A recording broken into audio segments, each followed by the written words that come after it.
Midterms are finally over, and our protagonist Ian Perkis couldn't be happier. He survived another round in the brutal academy. But while he celebrates with his friends, Celine Haster reminds him that the battle isn't over yet. One wrong step, and he could still be expelled. Leto Einstern, ever the realist, jokes that Ian's future might just be that of a low-ranking city guard. But Ian doesn't care. He made it through with his footwork and horse-riding skills, even if his swordsmanship is lacking. The night of celebration ends, and Ian stumbles back to his room, swearing never to take a morning class again. But as soon as he falls into a deep sleep, a chilling vision haunts him. An ominous voice whispers, "Delphirum is coming. He must be stopped." Jolted awake in a cold sweat, Ian brushes it off as a drunken nightmare.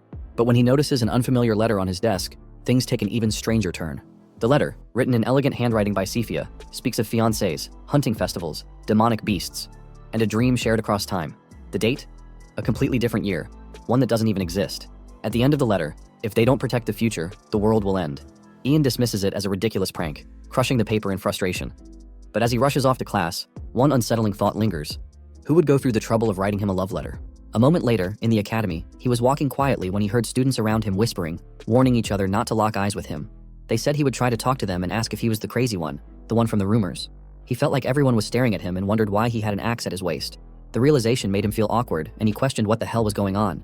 He then saw Leto and Celine and called out to them, which shocked both of them. However, they quickly turned around and acted as if they didn't see him. Leto whispered to Celine to ignore him and pretend she didn't know him. She agreed, adding that she didn't want to be dragged off to a strange place again. But then, he shouted at them, asking if they were even listening to him. Leto was surprised upon hearing his words but suddenly noticed something. He began to stare at him, scanning him closely, and muttered that something about him was different from yesterday. Frustrated, he shouted at Leto that he wasn't in the mood for that bullshit. But before he could finish his sentence, Leto rushed forward and hugged him with tears in his eyes. Leto shouted that the evil spirit that had possessed him had finally disappeared. He pushed Leto away, telling him to stop being disgusting and demanding an explanation. Leto replied that something strange had possessed him for the past week. Shocked, he asked Leto if he had really said a whole week, and told them the last thing he remembered was saying goodbye to them last night. Celine, now furious, asked if he truly didn't remember anything and reminded him that he had been treating them like servants for an entire week, ruining their reputation. Leto then told him that they would have taken him to an exorcist if he hadn't threatened them with an axe. He grabbed the axe at his waist and asked if that was what they meant. Celine quickly asked him to keep it away from them, saying she was getting traumatic flashbacks. Confused by everything he had just heard, he began to wonder if he had really been possessed by an evil spirit. But as far as he could recall, he hadn't been near any dangerous places or objects. That made him question whether it had anything to do with the nightmare he had. Leto then told him he was glad the spirit had disappeared, and Celine added that she was thankful it was gone before another incident happened. Stuttering, he asked them what they meant by incident, and whether he had done something. Celine responded that he had done something really crazy. He had beaten the second year's top student. Upon hearing second year top student, he immediately thought of the youngest aura expert, the one referred to as a monster swordswoman among the second years, Serial Yurdina. Stammering, he asked if they were really saying that he had beaten a monster like her and if they were messing with him. But Celine simply asked why he was acting so surprised and reminded him that he had hospitalized her for an entire week. Shocked, he shouted that there was no way that had happened and asked what kind of evil spirit could have possessed him to make that possible. But Celine simply told him that they didn't know and asked what he planned to do about it. Confused, he asked what she meant, and she clarified that she was talking about swordsmanship class today. She then asked if he remembered that he was facing Saria again today, shocking him even more. A week ago, Saria Yurdina was down on the stage, crawling to grab her sword. She tried to stand up, muttering that it was unbelievable. She told him that before, he could never last more than 10 seconds against her, yet he had easily defeated her this time. However, Ian simply responded that what was truly unbelievable was her mediocre swordsmanship. He then slashed her in the face with his wooden sword, causing her to be thrown backward and slam onto the floor again. She tried to stand up once more, but before she could go any further, he slashed her from behind. The students watching murmured among themselves, questioning whether Saria hadn't been virtually undefeated, even against fourth-year students. They were shocked that Ian had won against someone like her. Ian then approached Saria and asked if she wasn't even a little suspicious. He told her that she had taken the bait at every small opening he had shown, without realizing that it was all a trap. Raising his wooden sword, he finished the fight with ease. Back to the present, Ian asked himself why, out of everyone, he had to fight someone in the same class as him. He thought that it would have been fine if he was up against someone he could actually beat, but instead, he was fighting the Academy's so-called unbeatable student, Saria Yurdina. Celine shouted at him, telling him to call it quits while he still could and just surrender. Meanwhile, the other students whispered about how persistent Saria was. They remarked that she had lost miserably, yet she still wouldn't accept it. Saria heard the students whispering that the professor had always covered for her because she was strong, but now, they bet it had bruised her pride. Some even admitted that they would have felt ashamed in her position. The professor then shouted for everyone to be quiet and announced that the match was about to begin. He reminded them that the match would serve as a substitute for their class, meaning the outcome would be reflected in their grades. Ian cursed the evil spirit that had possessed him, complaining that it should have at least cleaned up its mess before disappearing. Instead, It had simply vanished after doing whatever it wanted, leaving him to deal with the aftermath.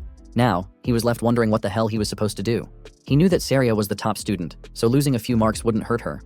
But if he failed this class, he would end up as a NEET living with his parents. Taking a deep breath, he calmed himself down, thinking that if he could just hold out until Saria was satisfied, 10 minutes should be enough. However, he was immediately shocked when she was instantly in front of him. In the next second, she slashed him, sending him flying and slamming him onto the floor.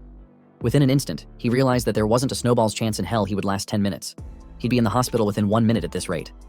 Still, he knew that if he gave up now, Saria would never accept it. That meant he had to hold out a little longer. Determined, he stood up and asked if it was his turn now. Saria simply told him to do as he wished. Without hesitation, he dashed forward, jumped, and swung his sword in her direction. He was surprised when he felt his body moving with unnatural ease. It felt incredibly light, making him wonder what in the world had happened during the time he couldn't remember. His body was responding exactly as he wanted it to. As his slash neared Saria, she simply smiled, then disappeared in an instant. Reappearing at his side, she effortlessly disarmed him, knocking his sword from his hands. The next moment, she slashed him from the front, sending him crashing onto the floor once again. For a brief moment, he thought there had to be a way out of this. But then, he realized it was impossible. Saria stared down at him and asked if he hadn't shown her that opening on purpose. She then reminded him that just last week, he had brushed her aside so effortlessly as if he were toying with her. He angrily shouted at her to stop talking about last week already, saying he would lose his mind if he heard it one more time. She, however, furiously demanded to know whose fault he thought it was that she had ended up as a laughingstock. Without hesitation, she jumped at him, ready to strike down. He immediately raised his sword, confirming that both his kinetic vision and reaction speed had improved. However, it was a trap. She easily turned around and managed to slash him, sending him flying and slamming him into the stage corner. He saw her attacking, first from the side, then from below, and next from the front. But he knew that what it looked like was not the full picture. It was actually a continuous assault, and though it was a struggle, he was keeping up. He wondered why she was making so many unnecessary moves. She quoted what he said to her last week not to charge in just because he saw an opening. She added that assumed it was a trap, reminding him that he was the one who had told her that last week and explained that it was the reason she had asked for a rematch in the first place. Meanwhile, he was exhaustedly catching his breath. She then ran toward him, shouting if it wasn't about time he got serious. He suddenly understood that while his strength had certainly grown, Saria wasn't the same as last time either. Thanks to the words he had said to her last week, she was making more unnecessary movements in an attempt to prove herself.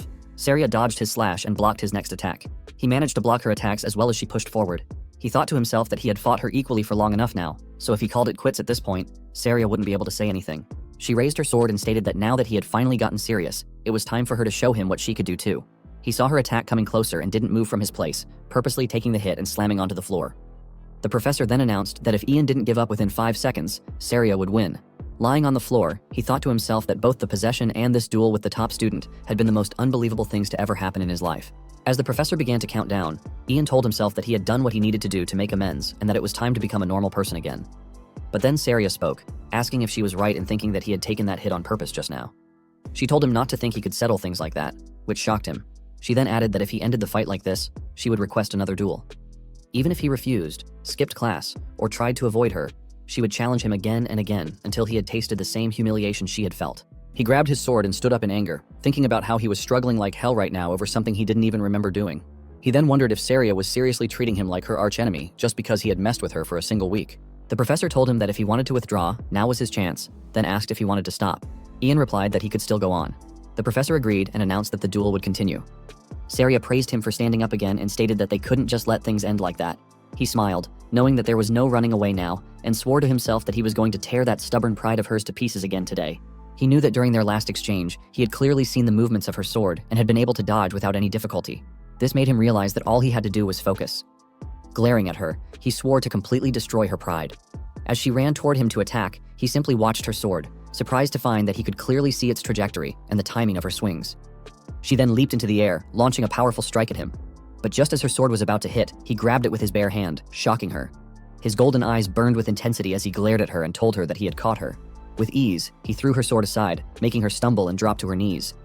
Raising his own sword, he declared that the match was over, leaving her in disbelief. She instinctively covered her head, trembling in fear, which stopped him in his tracks. He hesitated, questioning whether this was really the right way to end things. Was it even necessary to settle something from a week ago? He knew that this wouldn't truly resolve anything. Rather, the same situation would just repeat itself. With that realization, he stepped toward her, understanding that this was not about winning, but about addressing the real issue at hand. Instead of attacking, he flicked her forehead. She let out a sharp yelp of pain, and the entire crowd gasped in shock. Saria demanded to know what the hell he was doing and if he was mocking her now that he had won. But instead of answering, he simply asked why she was trying so hard to win against him. Clenching her teeth in frustration, she shouted that winning was everything to her. If she lost, she would become a laughingstock. He smiled calmly and asked if other people's opinions were really that important. Then, he told her that losing one match wouldn't change what people thought of her that much. No matter what they said, the effort she had poured into honing her swordsmanship wouldn't just disappear because of a single defeat. She stammered in response, reluctantly agreeing with him, though she still seemed hesitant. He continued, acknowledging that being mocked hurt, but if everything she had worked for suddenly became meaningless just because of one loss, it would be unfair. She nodded in agreement. He then told her that he had been losing all the time at the academy, so she should trust him when he said there was no point in taking other people's selfish words to heart. Even if she lost once and others laughed at her, nothing would truly change. She knew he was right. It suddenly dawned on her that she had unconsciously convinced herself that her swordsmanship was useless, even though it was something she had built with her own determination and belief. With newfound clarity, she calmly admitted that she had learned a lot and politely thanked him. The crowd remained confused. Celine asked if this meant that Ian had won, while others murmured in amazement that he had now defeated the second year's top student twice. Some wondered just who the hell he really was. Meanwhile, the professor was pleased that Ian and Saria had reconciled and officially announced Ian as the winner of the match. Ian stepped off the stage while Saria, watching him go, silently swore that from that day forward, she would walk her own path, no matter what others said, just as Ian had taught her. Days later, Ian realized that things didn't always go the way people wanted them to. As he walked through the academy, he overheard students whispering about him. They referred to him as the rumored Ian Purkis, and speculated whether he was the so-called demon who had nearly killed Saria in their first match before forcing her to admit defeat in the second. Frustration welled up inside him. He knew he had only won because Saria hadn't shown her full strength. It wasn't because he was actually strong. Yet, he had to acknowledge that his aura detection and mana control had improved significantly compared to before. Still, no matter how many unnecessary movements Saria had made, if his skills had truly been worse than hers, he wouldn't have been able to win in the first place. That thought made him wonder again. What the hell had happened to him in the week he couldn't remember? Suddenly, he felt a tap on his shoulder. A voice asked if he was trying to recall that missing week. Turning around, he saw that it was Celine and Leto. He sighed and admitted that in the end, he still had no idea why he had been possessed. Celine told him that she was sure he was fine because the saintess at the cathedral had said so. However, he disagreed, reminding them that there were strange rumors about him everywhere. She brushed it off, asking who cared about some stupid rumors, adding that they weren't even bad ones. Before all of this, he had been looked down on as a low-ranking noble, but that was no longer the case. She then shyly admitted that it pissed her off whenever she heard people saying he had a nice face, but wasn't that attractive because he was just a countryside noble. He responded that it still meant they liked him, but before he could say anything else, she stepped on his foot, making him scream in pain. She then told him that thanks to him, even the high-ranking nobles had stopped treating them badly because they were scared he might crush them. Leto then asked if the rumor was true. Ian, confused, asked what rumor he was referring to, reminding them that there had been more than just one or two rumors about him lately. Leto clarified that people were saying Saria had been following him around ever since that day. Celine, suddenly angry, demanded to know if Saria was really following him. He simply told them to look to the side, but not to make it obvious. They all glanced to the side and saw Saria hiding behind a tree, wearing a mask, blushing as she stared at him. Celine fumed, asking if Saria seriously thought that disguise would work. She then shouted at Saria, demanding to know why she was following Ian and if she had already forgotten getting beaten half to death by him a while back. Ian and Leto did their best to hold Celine back as Leto asked when Saria had started following him. Ian sighed and replied that it had been going on for about 5 days and that it was so annoying he felt like he was going to lose his mind. Leto quickly dragged Celine away, telling Ian to talk to Saria before she exploded. Ian reluctantly agreed. On the other hand, Saria was panicking, wondering what she should do. She knew she had to ask him as soon as possible, but before she could gather her thoughts, she was startled when he called out to her from behind. He told her that he had noticed she had been following him recently and asked if there was something she wanted to talk about. She quickly took off her mask in shock and asked how he had seen through her disguise, making him wonder if she actually believed it would work. Stammering, she shyly told him that she wanted to ask for his guidance because she wanted to become stronger. He blushed slightly, realizing that Saria had become much more polite compared to last week. But then, he wondered what he could even teach her. If they were talking about morals, that was a different story. But when it came to swordsmanship, there was nothing he could teach someone stronger than him. More importantly, he had finally gotten his normal life back, and he had no intention of getting involved with her again. He apologized, but told her that he would have to refuse. Her expression fell as she reminded him that he had won against her twice. He explained that it had nothing to do with his skill. She had simply let her guard down. As he turned to leave, he told her that the only reason he had won was pure luck. But she insisted that luck was also a skill. If he couldn't help her long term, then he should at least do it until the hunting festival. He froze at the mention of the hunting festival. The ridiculous letter had also mentioned it. That year, there had been several accidents during the festival, like Emma from the alchemy department, who had gone to gather medicinal herbs only to be attacked by a mysterious monster and found with her stomach ripped open. Saria hesitated before continuing, saying that there was no reason for him to help her. Before she could finish, he suddenly thanked her, realizing that he had remembered something important. He then turned and walked away, leaving her surprised and confused. As he left, he simply told her that if she wanted to get stronger, she should ask Professor Derek to teach her instead. Leto and Celine spotted Ian rushing off, and Leto asked where he was suddenly going and if he had settled things with Saria. Ian replied that he hadn't and explained that he had just remembered something else he needed to do, so he would see them later. Although he didn't believe everything written in the letter, the fact that his friend's name had been mentioned in it bothered him. He decided to check on her in person. Without wasting any time, he headed straight to the alchemy department, knowing that Emma would definitely have answers. Later, at the training ground, Saria was catching her breath as she repeatedly swung her sword in different positions. Professor Derek observed her and told her that it was good enough. She was almost there. He then explained that as long as she remained diligent, she should be able to form a well-rounded aura by the time the hunting festival arrived. Saria thanked him, and he laughed, admitting that he had never expected her to ask him for training. She excitedly responded that Ian had told her to seek his guidance, which confused Derek. A moment later, Saria suddenly snapped as she realized something. Regaining her composure, she calmly told Derek that she would be taking her leave, as it didn't seem like he had anything else to teach her. Derek smiled to himself, thinking that Saria still lacked social skills as always, and told her they would see each other in their next class. She simply nodded and walked away. The next day, Derek met Saria again and told her that there was no need to rush. He mentioned that even that guy had only managed to place second in the hunting festival during his second year. Saria replied that it was odd for a professor to tell her not to push herself when she was simply eager to improve her grades. Derek then offered her a hint since it was her first hunting festival. He advised her to familiarize herself with the terrain and monsters of the southern forest, as that was where the festival would take place. He was certain that the upperclassmen had already started doing so. Saria asked if there were any strong monsters in the southern forest.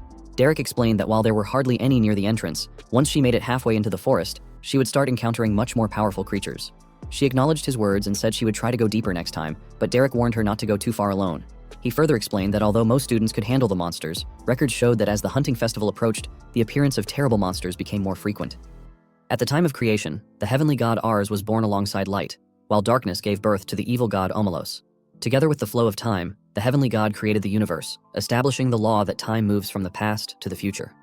If that law were ever overturned, the world would be plunged into chaos. To preserve the order of time, the heavenly god placed several restrictions upon it. Thus, if any being could defy that order, it would have to be an enemy of the heavenly god, an immensely powerful existence, someone like Delphilim. Emma, a student from the alchemy department, leaned back in her chair and asked Ian if he finally understood. He sighed and admitted that he didn't get it at all. Yawning, Emma reminded him that he was the one who had woken her up, despite the fact that she had been up all night. Not only that, but he had also barged in, slamming the door open after not seeing her for an entire month, and then had the nerve to say something ridiculous like he was glad she was okay. Annoyed, she told him that he really needed to learn some common sense, and that he always lost track of everything once he became focused on something. Ian tried to defend himself, asking her to cut him some slack and reminding her that they were friends. But Emma simply scoffed, questioning what kind of friend only ever came to her when he needed something. Feeling guilty, he apologized and admitted that he knew he had woken her up. Then, noticing that she seemed even meaner than usual, he asked if she wasn't being a little too harsh on him. Apologizing again, he then asked if she could explain things a little more simply. Emma smiled at his flustered state and said that at least he had the decency to apologize. Relenting, she agreed to summarize it for him one more time. She first asked if he agreed that anyone trying to defy time itself would need an immense amount of power. Ian nodded in agreement. She then explained that there was only one being in the world with that level of strength, Delphilim, the servant of the evil god. Ian's eyes widened as he asked if she was saying that the letters he had received had been sent by Delphilim. Emma fell silent for a moment, staring at him in disbelief, before finally telling him that he seriously needed to develop some common sense. Frustrated, he shouted that she was the one who had said it in the first place. Sighing, she admitted that if she had to name someone, it would indeed be Delphilim. But she still couldn't understand how a mythical being, one whose existence wasn't even certain, could have done something like that. Ian, still deep in thought, then asked what if it was the evil god's doing. Emma shrugged and replied that they didn't even know if the evil god truly existed either. Ian awkwardly laughed, realizing she had a point. Emma grabbed a potion and told him that, in any case, it was impossible to receive a letter from the future. She advised him to go back to his room and make sure he wasn't being paranoid. Ian wondered if Emma was being a little too harsh, treating him like an idiot just because he had said something crazy. But he supposed he was just as crazy for actually believing he had received a letter from the future. Emma suddenly remembered something and told him there was something she wanted to give him. She pulled out 2 potions, prompting Ian to ask what they were. She explained that they were presence-erasing drugs, a new product she had been working on, and asked him to test one out to see if it worked. Curious, Ian grabbed one of the potions and asked if drinking it would make him invisible. Emma clarified that it wouldn't make him invisible, just erase his presence. Without hesitation, he opened the bottle and drank it immediately. Emma was shocked, shouting at him, demanding to know what he was doing. After swallowing, he made a face and told her it tasted awful. Furious, she yelled at him for drinking it so carelessly, reminding him that it was valuable. Then, without warning, she attacked him. With a bruised eye, he asked if he was right in assuming that all he needed to do was check if it worked or not. He then suggested she close her eyes for a second while he hid. Annoyed but intrigued, Emma agreed, saying that more test results would be useful. She closed her eyes and focused, attempting to sense his presence. The potion's effect kicked in, and Ian was shocked when he realized he couldn't even feel his own existence. It was as if he had turned into a ghost. Excited, he playfully swung his hand in front of Emma, thinking that if he could remain silent while hiding, this ability would give him a tremendous advantage in the hunting festival. However, before he could enjoy his newfound stealth, Emma suddenly reached out and grabbed his clothes, causing the potion's effect to vanish instantly. Ian stammered in disbelief, asking how she had found him. She let go, making him stumble and slam onto the floor. Without hesitation, she told him that it was a no-go. Ian, still confused, asked what she meant and why it didn't work. She bluntly told him that it was because of his body odor. Completely embarrassed, he asked her what she meant by that. Emma explained that everyone has a unique scent that they themselves can't detect, and it hadn't crossed her mind when she tested the potion on herself. Ian, still flustered, quickly opened the door and told her good luck with her project. He then muttered to himself, wondering why he had even been worried about her when she was already insanely strong. Emma called after him, asking if he was heading back. He replied that now that he knew she was fine, he would drink the other test tube in the forest and report back to her later. Before he could leave, she suddenly seemed to remember something and told him not to go into the forest alone until the hunting festival. If he really had to, she insisted that he call her first. She reminded him that, as he already knew, the monsters there had been behaving strangely lately. She then smiled sweetly and added that this was the perfect time to put him to good use. Ian sighed, agreeing, and told her that since he was free, she should put him to good use. Later, Ian returned to his dorm room and saw another message placed on his desk. Frustrated, he crumpled it up, angrily demanding to know who the hell kept sending him these letters. Lying down on his bed, he reassured himself that Emma would be fine since he had already warned her not to go alone. Before he could relax, Leto suddenly burst into his room, furious. He demanded to know where Ian had run off to earlier, complaining that thanks to him, he had been stuck calming down an enraged Celine. Ian sat up and asked Leto if it had been him. He then grumbled about how much Emma had mocked him because of the letters. Leto, confused, asked what he was talking about. What letters? Had he gone to see Emma? And how was she doing? Ian decided to brush it off, thinking that, for once, Leto had actually managed to hold things together. Annoyed, he then shouted at Leto not to bring up someone dying again next time because it was too much. Leto, completely caught off guard, stared at him in shock. He then shouted back, reminding Ian that all he had asked was how Emma was doing. He demanded to know why Ian was suddenly talking nonsense. In the trash can, the discarded letter lay crumpled. Its contents read, "It all started with Emma, a student from the alchemy department, gathering medicinal herbs. She was suddenly attacked by an unknown monster and was later found with her stomach ripped open." Leto once again asked Ian how Emma was doing. Ian, without hesitation, replied that Emma was fine. How could Emma not be fine? Yet at that moment, he didn't realize Emma was already in the forest, with her stomach torn open. The next day at the church, Emma lay in bed, teetering between life and death as the saintess worked to heal her body. Ian and Leto knelt beside her, praying alongside the saintess. When she finished, the saintess turned to them and explained that Emma had been found at the entrance of the forest. According to the scouts, it was likely the work of a monster. She added that monsters rarely appeared in that area, which meant Emma must have let her guard down. However, drinking a potion that made her appear dead after she was wounded had ultimately saved her life. Ian, desperate, told the saintess that if it was her divine power, then she could save Emma. But she calmly explained that divine power was not all-powerful. She said that if they could provide something of great value as an offering, they might be able to perform a miracle. Frustrated, Ian angrily reminded her that an herbalist's daughter wouldn't have access to such valuable resources. The saintess, unfazed, clarified that the offering wasn't about monetary value, but about the difficulty of obtaining it in the first place. Unfortunately, she told them, they had to prepare themselves for the worst. She then informed them that Emma's father would be arriving soon. It would be difficult to explain the situation to him, so if they wished to entrust that task to the clergy, they could leave now. Ian, however, refused. He insisted on staying, saying that he was the last person to see Emma before the attack, and that he had to be the one to tell her father. It might be their last chance to speak. The saintess reassured him that it was no one's fault and urged him not to blame himself. She then prays to regain her peace of mind before leaving. Leto, overcome with rage, suddenly punched the wall and shouted, demanding to know why a monster had appeared at the entrance of the forest. He cried out that if it hadn't been there, Emma could have escaped. Ian was about to calm him down when they both heard a broken voice calling out for Emma. Turning around, Ian saw an old man sobbing, calling for his daughter. The sight made Ian's heart sink. Ian hesitantly asked if he was Emma's father. The man, barely holding himself together, looked up and asked if Ian knew his daughter. Emma's father fell to his knees, begging Ian to help them, to at least let him see Emma's face. But for hygiene and safety reasons, the priests wouldn't allow it. There was nothing Ian could do. He clenched his fists, thinking that if only they had powerful backing, if only they had the money for an offering, maybe they could have done something.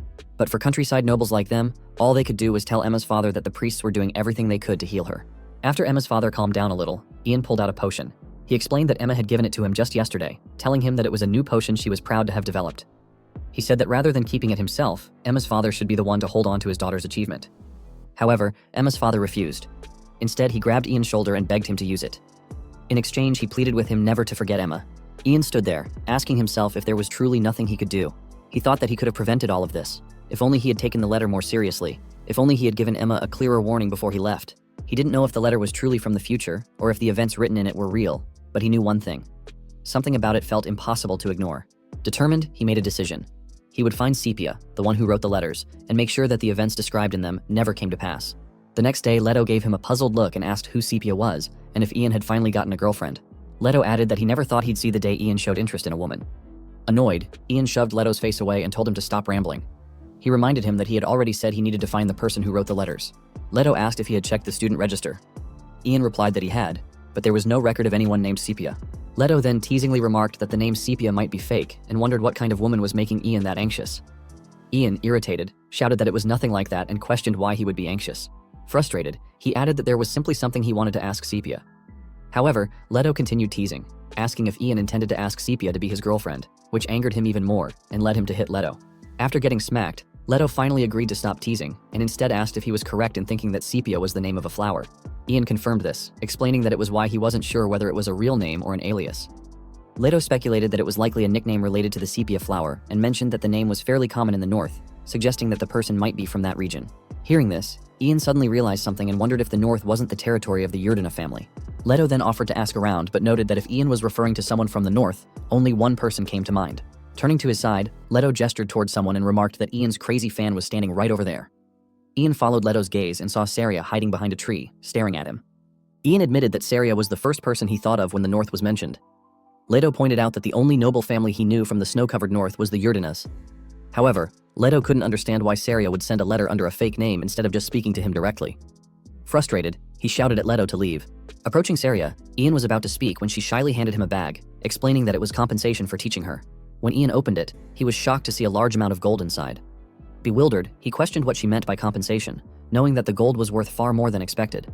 Saria explained that after asking for his guidance previously, she realized it was bad manners not to offer something in return. Ian reassured her that it wasn't rude at all and insisted that he couldn't possibly accept such a large amount. Curious, he then asked why she was so desperate for his guidance. Saria responded that she didn't believe she had anything left to learn from anyone else. Ian briefly thought she had matured, but he quickly realized that this behavior was likely only in front of him. Saria further explained that there was always something to learn from people who had yet to be surpassed. Ian reminded her that he didn't have the ability to teach someone like her and asked if she wasn't already progressing well on her own. He added that, even without his guidance, he was sure she would reach greater heights on her own one day. However, Saria simply stated that if she missed that year's hunting festival, she wouldn't have another chance. At that moment, Ian recalled that the letter mentioned Sepia also participating in that year's hunting festival. Before Saria could finish speaking, he grabbed her shoulders and firmly stated that they should train together. Inwardly, he resolved to find out if Saria was Sepia. Days later, Ian started training with Saria, but despite his efforts, he still couldn't determine whether she was Sepia. However, he learned other things about her. First, Saria had no social skills. She had earned the nickname Rude Yurdina, but not because she had any ill intent. She was simply terrible at interacting with others. Second, Saria didn't understand the concept of rest. Ian had heard that high-ranking nobles often trained without breaks by relying on healing potions. He soon realized that Saria was one of those people. One day, Saria injured herself during training. Ian immediately asked if she was okay, but she dismissed the concern, stating that a single potion would heal the wound. Ian, however, grabbed her injured leg and questioned whether she truly understood that potions were not a cure-all. He explained that they did not relieve the tension and fatigue in her joints, which was why proper pacing during training was necessary. Recalling something she had mentioned earlier, he asked if it was true that this year was her last chance. He wanted to understand what exactly she meant by that and why it was causing her so much anxiety. Saria hesitated before replying that there was someone in the 4th year she wanted to defeat. Ian pointed out that just because that person was graduating, it didn't mean it was the end. She could always meet them again and challenge them to a match if she had to.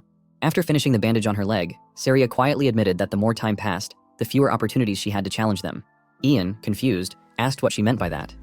Saria took a deep breath and explained that if she were to challenge the head of her family, she would be exiled immediately. Ian, shocked, questioned whether he was thinking correctly about who she intended to fight. Saria confirmed that she wanted to defeat the top student of the 4th year swordsmanship department, Delphine Yurdina. She then revealed that Delphine was her half-sister and would become the head of the Yurdina family after graduation. Looking at Ian, Saria asked if it was true that he had said she would still have a chance to challenge Delphine even after she graduated. Ian affirmed it. However, Saria shook her head and stated that it wasn't true, explaining that the academy was the only place where a direct heir and a branch family member could be judged equally. Saria then recalled lying defeated on the ground, thinking that changing the rules of a one-on-one match was unfair. However, Delphine simply approached her and teasingly praised her for fighting, despite being unable to form any alliances. She reminded Saria that gathering people and using them was a skill in itself. Saria remained composed, knowing that everyone in the Yurdina family sided with her sister. There was no way she could make allies among them, but deep down, she wished for her own allies. She was lost in thought when Ian informed her that he was finished and that she should be able to move now. Blushing, she stared at him, thinking that if he were one of her allies, They could win. With that thought in mind, she planned to ask him to become her ally. The Hunting Festival, a cherished event of Emperor Daedalus. As one of the major competitions held at the Academy, the festival tested who could hunt the strongest magical beasts. The magical beasts in the southern forest where the festival took place were left undisturbed throughout the year specifically for this purpose. Ian found himself troubled by two things: Saria, who had to participate in the hunting festival, and Sepia, who was supposed to have become close to him during the event. He didn't understand what either of them had to do with him, yet the thoughts kept bothering him. Suddenly, Celine came running toward the hunting grounds and called out to him, insisting that they should go together.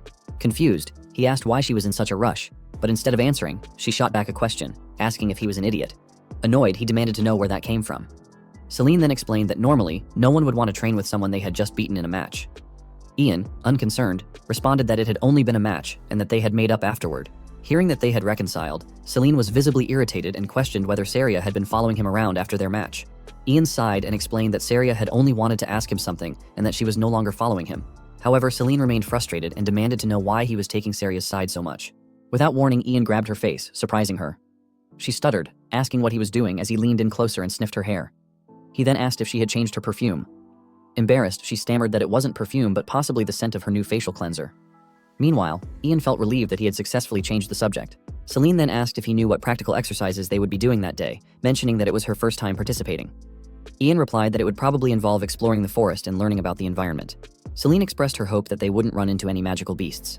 However, Ian remained silent, knowing that under normal circumstances they wouldn't encounter any. But according to the letter, there was supposed to be a magical beast attack.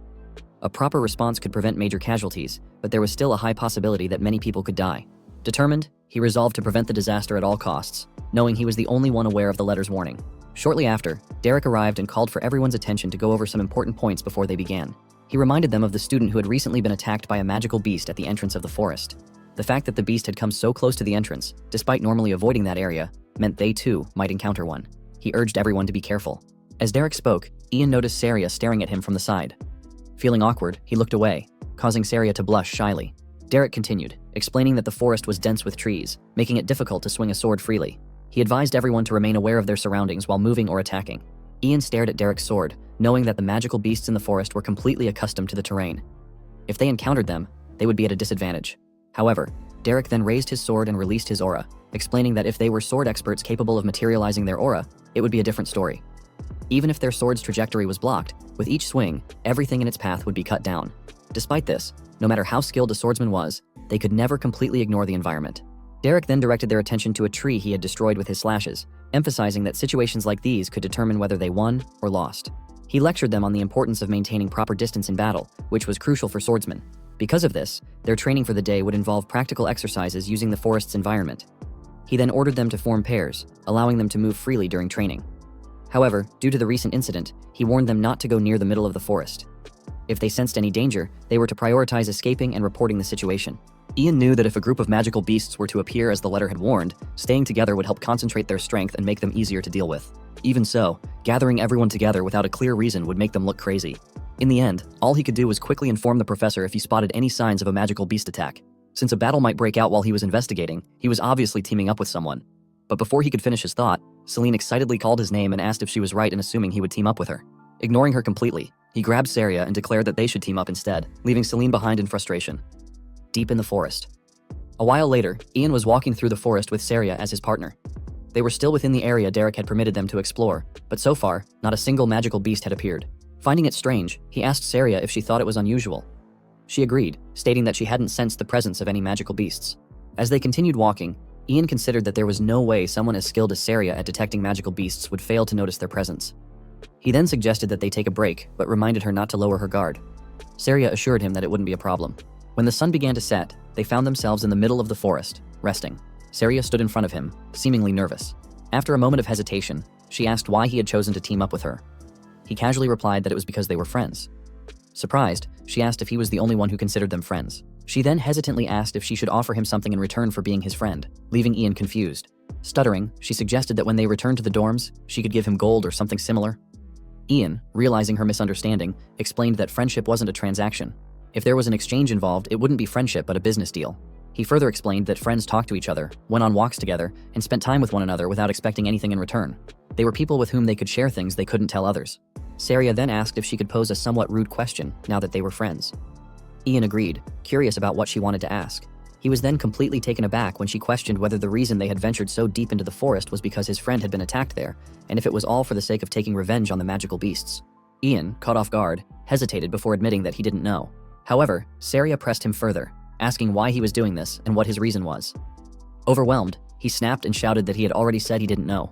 In that moment, memories of Emma flooded his mind. His hands trembled slightly as he muttered that it wasn't for revenge. He had come this far simply to search for magical beasts. Saria looked at him with sadness in her eyes and asked if this was what friendship was supposed to be, and if it was something friends did for each other. Ian, still uncertain, replied that he didn't know. He asked if it wasn't something that just happened naturally and then questioned what she would do if he were attacked by a magical beast. Without hesitation, Saria firmly stated that she would want to take the magical beast down. Ian nodded, telling her that this was exactly how he felt. Emma was his friend, and that was why he was doing this. At that moment, Saria seemed to finally understand the meaning of friendship. Ian reassured her that he wasn't an idiot and that he wouldn't recklessly rush into battle against the magical beasts. He had to ensure they weren't in any immediate danger first. Suddenly, a low growl echoed nearby, surprising him.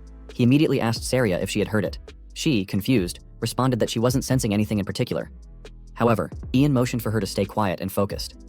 Saria's expression changed, her eyes widening in shock. She whispered that she had spotted multiple shining eyes glowing in the darkness ahead, hidden among the trees. Realizing the situation, Saria anxiously stated that if there were that many, the students in the forest were in danger. Saria grabbed her sword and asked if they should attack, but Ian immediately refused, telling her that they were going to run away. There was no need for them to fight, and the safest and best option was to inform Derek.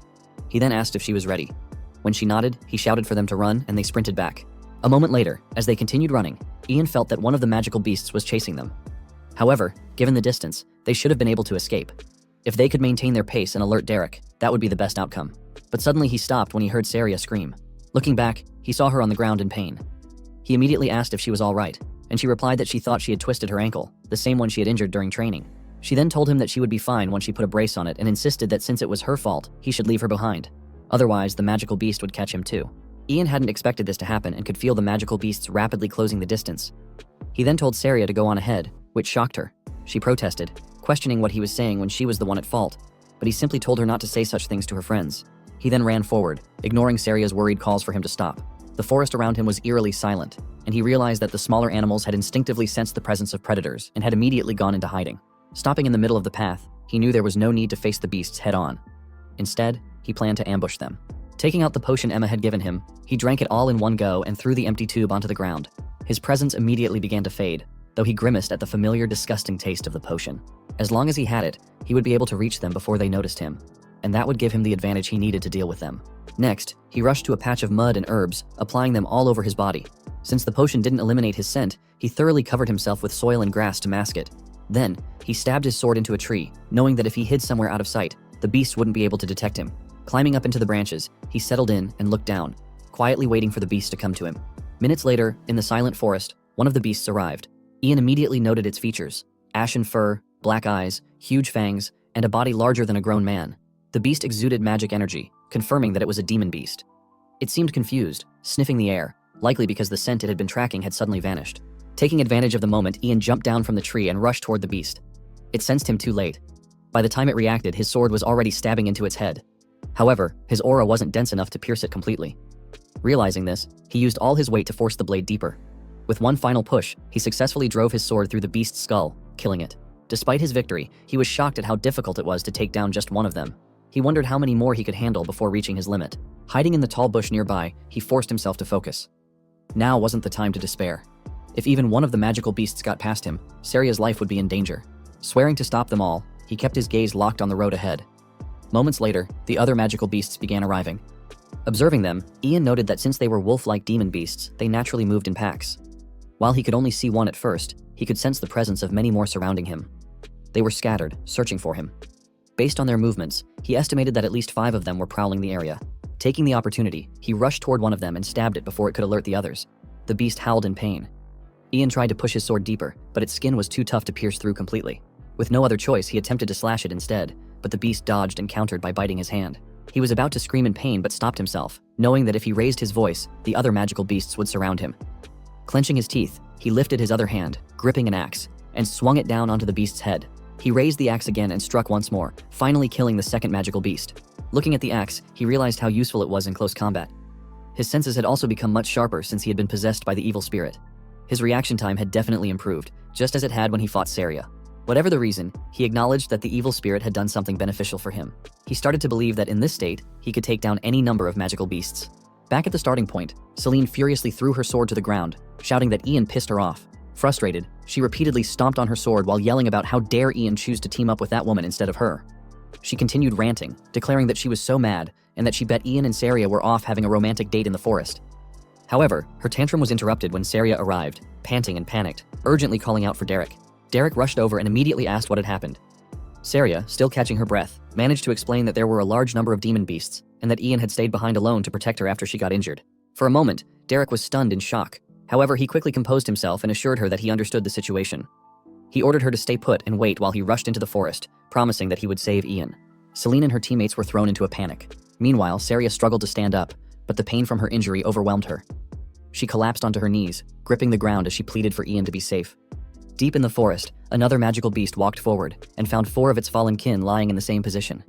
It sniffed at one of the corpses, unaware that Ian was hiding behind it. Just as the beast raised its head to howl, Ian suddenly emerged from hiding and drove his sword into its throat, killing it instantly. However, before he could catch his breath, he heard more howls in the distance and cursed loudly. Looking up, he saw 2 more beasts near him, both growling and ready to attack. As they rushed toward him, he remained calm, gripping his axe tightly, and muttered an insult at the wolves, telling them to come at him. The beasts landed near him and began circling, running around him at high speed. He knew they were much faster than regular wolves due to their magical nature, but at the end of the day, they were still just beasts with simple, predictable movements. Initially, he thought fighting multiple enemies at once would be difficult, but if this was all they had, he could handle it. Timing his moment perfectly, he jumped and slashed both beasts as they passed him, striking one with his sword and the other with his axe. Looking around, he shouted at the remaining beasts to come out, declaring that he would take care of all of them. A moment later, Ian stood amidst a pile of magical beast corpses. He believed he had taken care of them all, but he could still sense one more nearby. Looking toward the forest, he spotted a lone beast lurking in the shadows, watching him. Unlike the others, it wasn't coming any closer, making him wonder what it was planning.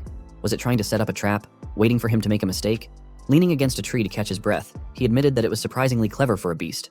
But at the same time, there was no real reason to fight it either. Then, he caught a scent in the air. The moment he recognized it, his entire body tensed. He had smelled it before, either in the alchemy classroom or in Emma's workshop. Startled, he trembled with anger as realization hit him. Glaring at the beast, his suspicions were confirmed when he noticed a piece of fabric caught in its mouth. It was unmistakably a torn piece of Emma's robe. His grip on his sword tightened as he pointed it at the beast, declaring that it was going to die right there and now. The beast approached him slowly, the fabric between its teeth. Then, as if mocking him, it casually dropped the piece of cloth onto his sword. Ian clenched his jaw in fury as the beast stepped forward with what looked like a twisted grin. It was almost as if it was laughing, confident that it would win. He guessed that it intended to cut him down just as he had slaughtered its kin. But he swore that he wouldn't let things play out the way it wanted. Unlike the other beasts that attacked immediately, this one was cautious. Ian quickly realized that it wasn't an ordinary magical beast, it was a high-ranking one. If he made the wrong move, he could die. He would have to test it out first. Without warning, the beast lunged, appearing in front of him in an instant. Ian barely had time to react before its claws slashed across his chest, sending him flying backward with tremendous force. He crashed onto the ground, pain radiating through his body. Cursing loudly, he realized that the beast was far too fast. He had seen it coming, but his body hadn't been able to react in time. Before he could recover, the beast launched another high-speed attack. Desperate, he threw his sword in its direction. To his surprise, the beast didn't dodge, and the blade struck its mouth, knocking out several of its teeth. Seizing the moment, he jumped above it, gripping his axe tightly and swung it down at its face. However, he was shocked when he saw that his axe barely left a scratch. The beast's body was far tougher than he had expected. It then twisted midair, rolling into a somersault before lashing out with its claws. Fortunately, Ian managed to block the attack with his axe, though the sheer force of the impact rattled his arms. As the beast landed perfectly on all fours, Ian found himself momentarily stunned. It was actually performing somersaults mid-combat. Scoffing, he muttered that he should sell it to a circus or something, maybe beat it half to death first, then hand it over to performers. Despite the joke, he knew the situation was dire. The beast had cracked some of its teeth when it bit down on his sword, so it likely couldn't use its bite anymore. But even so, he still had to worry about its other attacks. Unfortunately for him, he was in far worse condition. He had taken the full force of its first attack, and if it launched another high-speed strike, he wasn't sure he could dodge in time. As if reading his thoughts, the beast suddenly dashed toward him again. This time, he narrowly managed to shift his body to the side, avoiding a direct hit. However, before he could counter, the beast swung its claws at him again. He ducked just in time, realizing that it had him beat in both stamina and speed. He then swung his axe at the beast, knowing that the longer the fight dragged on, the worse his chances would be. The beast dodged effortlessly, its grin widening as if it were toying with him. Realizing he had to end it while it was still playing with him, he sighed inwardly. It wasn't the way he wanted to fight. It was reckless and dangerous. But at this point, he had no other choice. The beast then attacked Ian with its breath skill, and he was caught off guard when it hit him, sending him flying and slamming him into a tree. He collapsed onto the ground as the beast slowly approached. However, despite the pain, he remained steady and didn't move, even though he was fully conscious. The beast, seemingly victorious, walked closer, relishing in its triumph. Ian knew that it wasn't killing him immediately, just as it hadn't with Emma.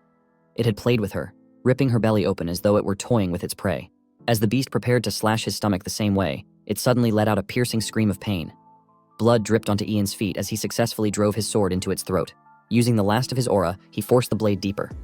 Ian had known that if he pretended to be weak, the beast would lower its guard and expose its vulnerable spots. He then muttered to it that it had eagerly walked up to him, ready to tear his stomach open without realizing that its own guts were about to be ripped out. With a sharp pull, he withdrew his sword from its throat and with all his strength, slashed across its stomach. The beast howled in agony as blood gushed from its deep wound. As it lay writhing on the ground, Ian stood over it, lecturing that it should have learned to kill its prey immediately instead of toying with them, especially when facing someone stronger. He kicked its body and stated that its arrogance was what had ultimately led to its death. Raising his sword, now glowing with his aura, he shouted for the beast to remember the name of the one who killed it. With one final powerful slash, he cut through its stomach, ensuring its death while warning it not to forget. Meanwhile, nearby, Derek was sprinting deeper into the forest, his mind filled with thoughts of Ian. Desperation gripped him as he silently begged for Ian to still be alive. Suddenly, a loud explosion shook the air, and Derek's sharp eyes caught the aftermath of a massive slash. He immediately wondered if it had come from Ian. As he ran, he noticed the corpses of magical beasts scattered across the ground. Sensing two presences a short distance ahead, he quickly deduced that one of them was a beast, while the other had to be Ian. Moments later, Celine caught up to him, her face filled with worry. She frantically asked where Ian was. Derek, scanning the surroundings, replied that Ian wasn't there, which shocked her. She demanded to know where he was, but Derek simply looked ahead and told her that they would find out if they kept going. Without hesitation, they pressed forward. Just minutes later, a voice called out to them. Turning toward the sound, Celine saw Ian sitting next to the massive corpse of a magical beast. With a weary smile, Ian asked if they weren't a bit too late. Celine's eyes filled with tears, while the other students and Derek stood frozen in shock, staring at the enormous slain beast behind him. Ian then called out to Derek, but before he could say another word, his body gave out, and he collapsed from pain and exhaustion. Later, when Ian woke up, he found himself in the temple. According to the Saintess, Derek had carried him there after he lost consciousness following the battle with the magical beast. She also informed him that it would be a while before he was discharged, though he considered himself lucky to have escaped with only a hand injury. Despite everything, he was relieved that his gamble had paid off and that he had avenged Emma. However, he knew that his victory wouldn't change the fact that she was still in a coma. He then spoke to Leto, explaining that, according to Derek, the beast had been young for its size. If it had been more mature, it wouldn't have wasted time playing with its prey. Leto, unimpressed, scoffed at Ian's serious monologue and angrily called him a dumbass. Ian, annoyed, reminded Leto that he was a patient and told him that if he had just come to pick a fight, he should leave. Leto agreed but added that Ian was a patient with some loose screws. He then sarcastically asked why Ian would risk his life just to act cool in front of a girl, calling him a lunatic. Ian, irritated, snapped back, demanding to know what Leto was talking about. Leto then asked if he was right in thinking that Ian still had the potion Emma had given him at that time. Ian confirmed it, explaining that it was thanks to Emma's potion that he had been able to kill the magical beast. Leto then questioned why he hadn't just given the potion to Saria instead. If he had let her drink it and hidden her atop a tree, he could have gone to fetch the professor instead of risking his life. Calling Ian an idiot, Leto pointed out that there had been no need for such reckless behavior. Ian was momentarily stunned by Leto's words, but soon realized that he was right. Seeing his reaction, Leto sighed and called him a hopeless dumbass, insisting that from now on, if Ian planned to do something, he should ask him first. Leto then casually mentioned that Ruda Yurdina was completely smitten with Ian, saying that he had seen Saria loitering outside the temple more than a dozen times a day. Ian found it strange that Saria didn't just go inside like a normal person and guessed that she must be feeling guilty. Before he could dwell on it further, Celine suddenly rushed into his room, calling his name. Without hesitation, she threw her arms around him in a tight hug, relieved that he was awake. Leto, watching the scene, internally noted that Celine hadn't even acknowledged his presence. Celine, still holding on to Ian, expressed how glad she was that he was all right. However, after a moment, she bit his hand before demanding to know what they had been talking about. Leto, unfazed, replied that Ian was going to buy him a drink using the bounty reward for defeating the magical beast. Celine let go of Ian's hand, now confused, and asked what Leto meant by a reward. Leto casually explained that he had heard they were offering 70 gold for it. Ian, stunned, clutched his injured hand and shouted that he had never heard anything about a bounty. Leto then stood up, announcing that he was going to the bathroom and telling them to decide what they wanted to eat in the meantime. As soon as Leto left, Celine locked her hands around Ian's injured hand and asked where they should go. She then suggested eating some monster meat, causing Ian to scream in pain and shout at her that she was hurting him. Unbothered, she excitedly proposed going to a restaurant in the city's dining district that specialized in magical beasts. She had heard that they served the best drake meat. Ian, still in pain, yelled at her, demanding to know if that was really something she should be talking about to someone who was injured. Hearing his words, Celine suddenly looked sad. Ian immediately apologized, explaining that he wasn't mad at her. However, before he could say anything more, she hugged him tightly. With deep sincerity, she admitted that she had been really worried about him and had truly thought he had died. Ian sighed, gently patting her head, and reassured her by asking if she really thought he would die that easily. As he did, he realized that Celine had a surprisingly pleasant scent. Suddenly, Celine furiously demanded to know why he kept putting himself in danger all the time. She then loudly declared that she didn't care what happened to Saria. The only thing that mattered to her was that he was safe. Ian tried to explain that he couldn't just abandon someone he knew when they were in danger. But before he could finish, Celine smacked him and yelled that he was missing the point. She then confidently declared that he was the most important person in the world to her and that nothing else mattered. She added that it had always been that way, ever since they were children. Ian, caught off guard, wondered what had gotten into Celine all of a sudden. As she slowly crawled closer to him, she softly said that was why she wanted him to take better care of himself. Ian began sweating, wondering if the shock of the situation had been too much for her. She then reached out, gently holding his hand before grabbing his face. He tensed as she told him to stay still. Just as she was about to kiss him, a loud sound interrupted them. Both of them screamed in shock as they turned toward the source. Standing in the doorway, Leto smirked. He sighed dramatically, saying that he felt bad for interrupting such an important moment between his dear friend and a junior he considered like a little sister, but he thought it was only right to let them know he was there too. Ian, still sweating, exhaled deeply. That had been too close. He found himself questioning what he had almost done with someone he had always treated like a younger sister. Meanwhile, Celine, now completely furious, turned on Leto, angrily shouting at him. Without another word, she stormed out, yelling at both of them to forget about what had just happened. Once Celine was gone, Leto turned to Ian, pointing at him with a knowing look. He then warned that if Ian planned to keep getting along with Saria, he had better watch out for Celine too. The world of women, Leto said, was far more complicated than Ian could ever imagine. Ian scratched his face in confusion, wondering what Leto meant. However, he realized that he really should have taken Leto's warning more seriously. In the end, because of him, Saria and Celine's relationship took a turn for the worse. The next day at the academy, students were gossiping about Saria. Rumors spread that despite being the top student among the second years in the swordsmanship department, she had run away from the magical beasts.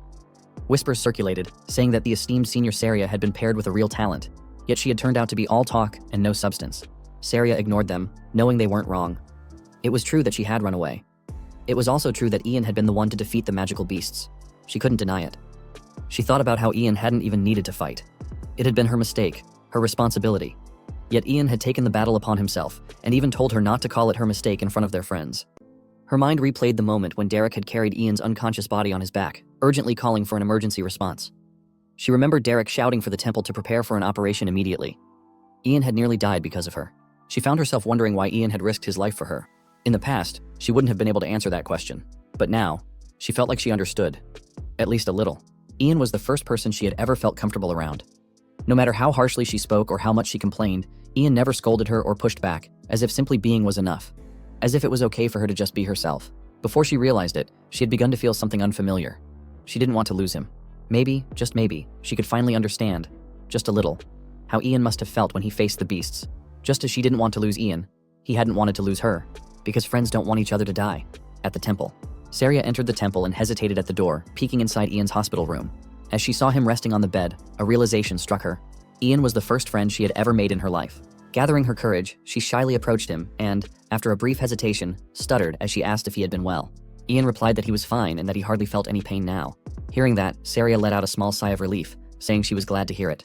Ian then told her he was happy she came, though he was struggling because of the book Leto had given him to study for the exam. He then asked if it was safe to assume that she hadn't changed either. Saria looked down, her gaze landing on the bag full of gold she was holding. After a pause, she hesitantly asked if he was not angry.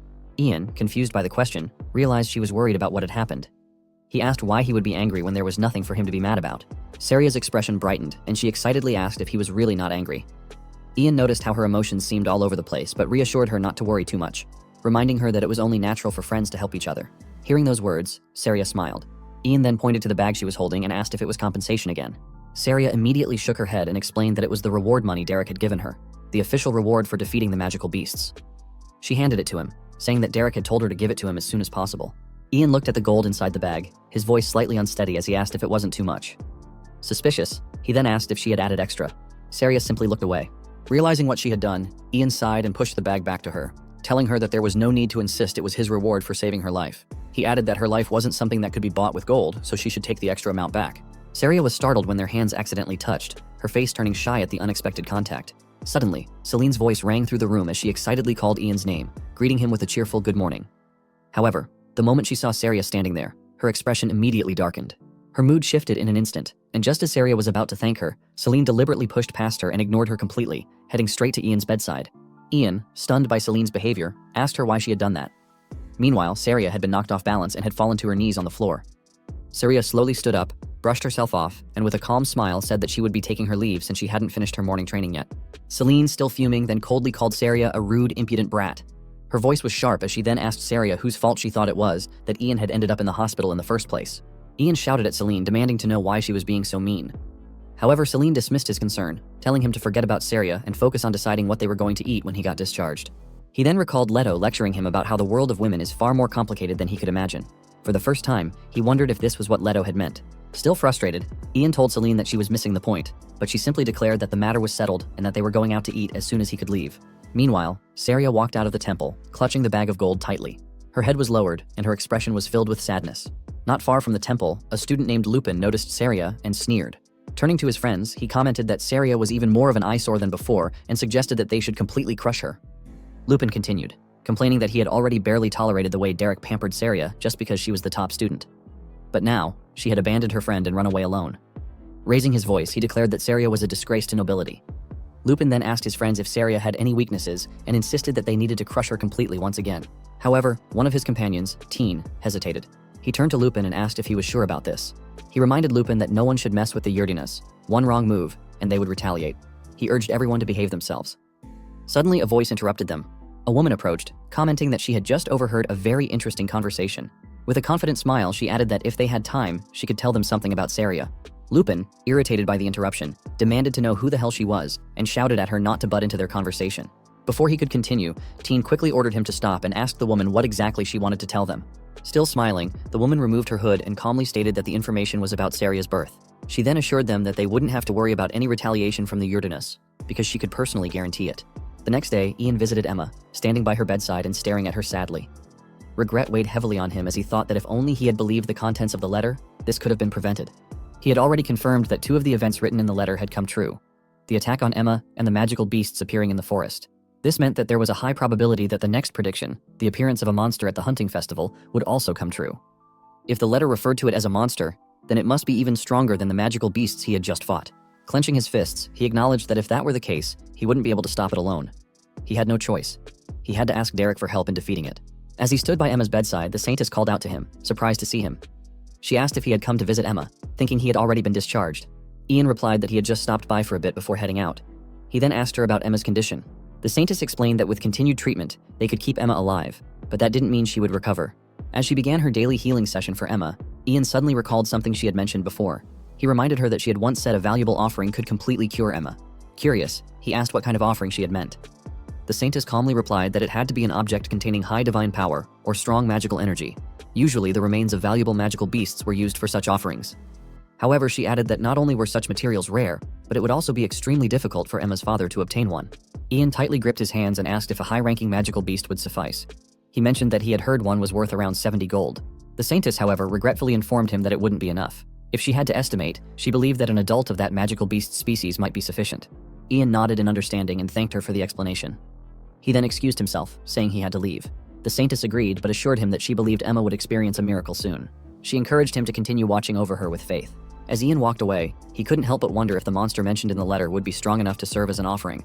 But he also knew that he couldn't handle anything stronger than the beast he had just killed on his own. For now, he had only one option. He had to see his professor, Derek.